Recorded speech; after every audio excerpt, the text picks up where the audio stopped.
गुरुदेव ने हमको एकदम विचलित किया था, तो उस समय मैंने श्रद्धांजलि लिखा था, अब्दुल कलाम, वही है अब्दुल कलाम। मैं तुम्हें श्रद्धांजलि देना चाहता था, मैं तुम्हें श्रद्धांजलि देना चाहता था। मैडम जी 2 मिनट बाद बात कर लीजिएगा कृपया। मैं तुम्हें श्रद्धांजलि देना चाहता था, ढूंढता रहा गूगल में तुम्हारा कोई ऐसा चित्र जो दिखा दे तुम्हें पूरा, जिसे अपलोड कर लगा दूं एक जलते हुए दिए का चित्र। तुम्हारे हाथ में थमा दूं मिसाइल, वीणा या कोई पुस्तक, मगर गुरु तुम मिले ही नहीं किसी एक चित्र में संपूर्ण। तुम मिले ही नहीं किसी एक चित्र में संपूर्ण। फिर मैं तुम्हारे संदेश याद करने लगा।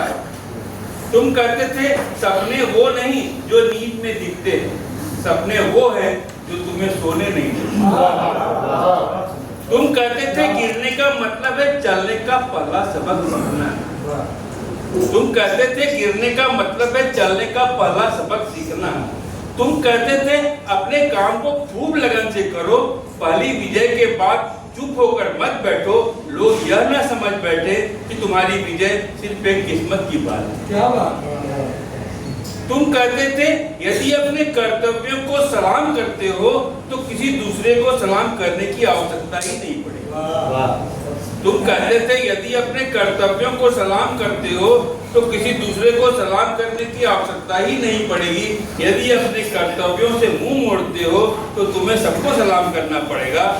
तुम कहते थे मेरे मरने के बाद छुट्टी मत मनाना, बल्कि और मेहनत करना।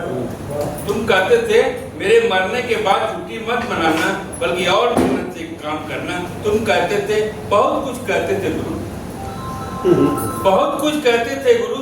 सच लगता है, अच्छा लगता है जो तुम कहते थे। तुमने इन्हीं राहों पर चलकर ऊंची उड़ान भरी, तुमने इन्हीं राहों पर चलकर ऊंची उड़ान भरी।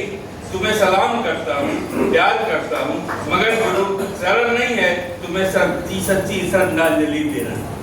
मगर गुरु सरल नहीं है तुम्हें सच्ची श्रद्धांजलि देना।